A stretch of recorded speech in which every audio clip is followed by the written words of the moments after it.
1970s, there was a lot of heavy and anticipated bouts, as we like to see in the lower weights, and one was this guy against future world pound-for-pound champion Roberto Duran. Now, when Ken Buchanan, the pride of Scotland, ended up being undisputed world lightweight champion, a lot of people weren't surprised. A very talented individual, born in Edinburgh, and basically showed great promise from early age. Now, before turning pro, Buchanan was the 1965 ABA featherweight champion. He started boxing as a pro on September 20th, 1965, beating one Brian Tonks by knockout in the second round in London.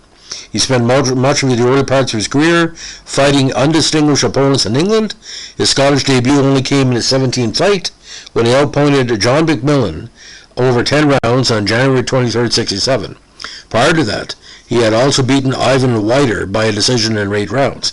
Now, Buchanan eventually extended his winning streak to 23 straight fights before challenging Maurice Cullen on February 1968 for the British lightweight title in London.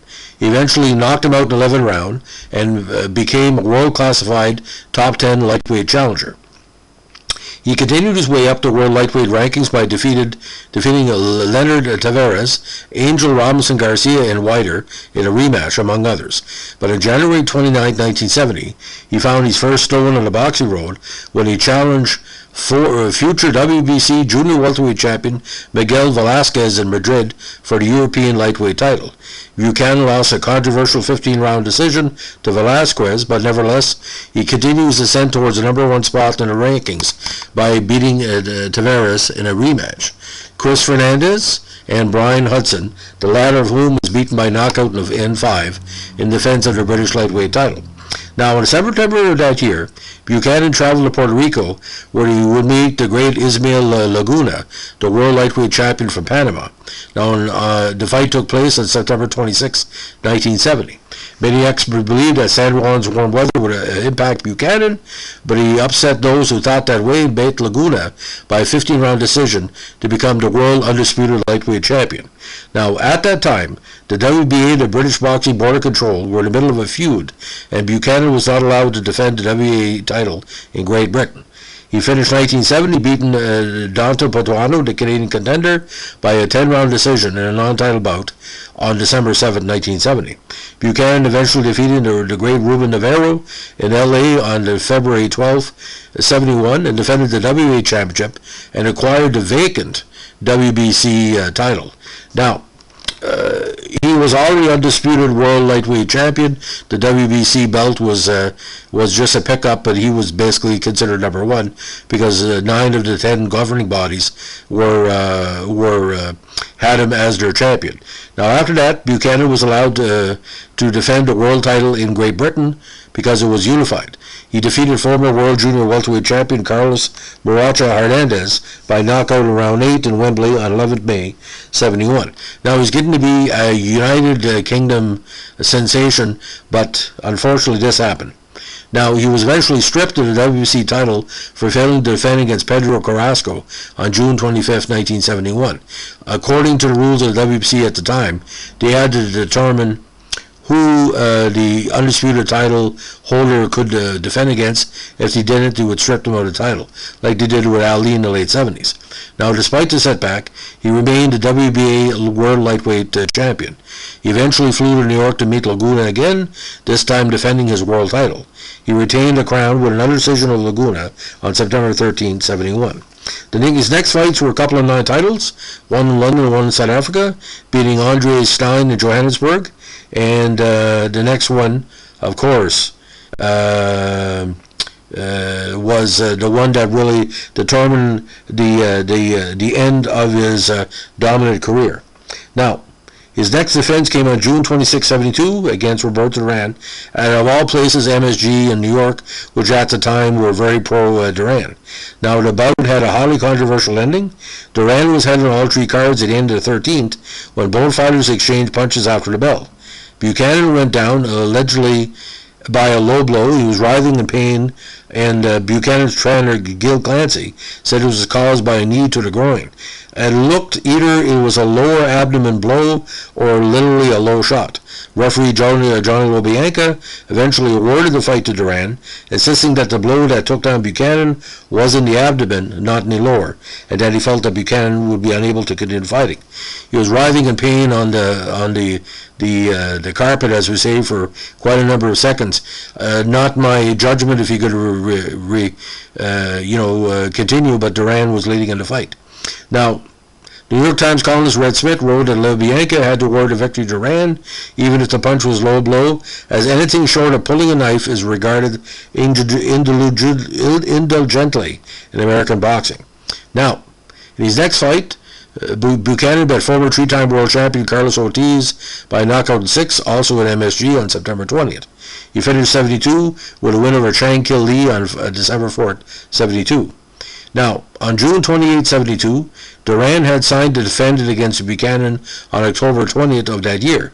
However, Duran broke that agreement when the Panamanian government insisted he make his first defense in Panama. He did so, knocking out Jimmy Robertson on January 20th, 73. Duran also signed a second contract with the MSG on 25th of October 72 to defend against Buchanan on or before June 30th of that year. Once again, Duran broke the agreement and subsequently had his license suspended by the New York State Athletic Commission on April 4th. The commission also warned Duran that his title recognition would be withdrawn. Now, the New York State Athletic Commission had been attempting for 2 years to get Duran to honor an agreement to fight Buchanan, but Duran refused to honor the contract. Now, this is quite bizarre. I don't think Duran was ducking him. I think it has to do with money. Now, in 73, Buchanan started out by beating future world lightweight champion Jim Watt by a decision after 15 rounds to regain the British lightweight title. Soon he embarked on another international tour that included more fights in the States, several in Denmark, and one in Canada. He won each of these fights, heading towards a possible fight with the European lightweight champion Antonio Puda in Italy. And Buchanan added the European lightweight title belt to the shelf by eventually defeating Puda by a decision in 15. Now, he retained the title by beating Tavares for the third time, this time by a knockout in 14 in Paris, and then he traveled to Japan to fight for the world title again. This time, however, he was defeated by decision in 15 rounds by the WC's world champion, Guch Ishimatsu. Buchanan regrouped once again and won another European lightweight title defense against Giancarlo Usse by a knockout in 12. Now, he retired from 76 and 78, leaving the European lightweight title vacant. Now, he returned to pro boxing in 78. He won 2 straight fights, but everything else started going backwards for him. Challenging Charlie Nash in Copenhagen, he lost by decision in 12. In 80, he won 2 bouts in a row, but after that, he lost 5 bouts in a row, finally retiring for good after losing to George Feeney by decision in 8 on January 25th, 82. Now, in 2000, in recognition of his strong career, he was elected to the International Boxing Hall of Fame. Final record, 61 and 8, and again, 5 of those losses came in his last 7 fights. And he was hard nut to crack because the majority of the fights he lost, besides Duran, was by points. So I mean, would Duran fighting him in a rematch made any difference? I really don't think so. Duran was getting heavy momentum as the years were going on. So again, European champion, British lightweight champion, WBA ring and WBC champion, and again, European Union lightweight title lost in that first challenge, but won it later on. And again, the British lightweight title at the time, one of the most prestigious belts in all the Commonwealth. So, ladies and gentlemen, that's a story about Ken Buchanan. I saw a lot of these fights, and what I was fascinated by him, before he bet Duran, he knocked off a Canadian contender, Al Ford, by points in 1972. But the quality of his opponents, my God, it's a kind of a who's who of the top 20 of the WBA and ring lightweights of the 1970s. And I would like to see him have a fight with, Arguello or De Jesus. It would have been very interesting. But Jim Watt, of course, who was a heavy contender in the early 80s, became champion. And Scottish fighters are always the toughest, ladies and gentlemen, and he proved that. And if you're from Edinburgh, you have to be tough. One of the greatest sporting communities in all the Commonwealth. And MBE as well. I don't want to forget that. Member of the British Empire. Very, very prestigious life in sports. So if you like what we're doing with our Vintage Boxing podcast, let us know what I like, comment, or subscribe. And if you're a Duran fan, you got to be a Buchanan fan. It was a good fight until the 13th round, but strange stuff will happen. I still don't understand who hit what and when, but he was down on the canvas and it was quick. Put it away. Thanks for listening. Bye.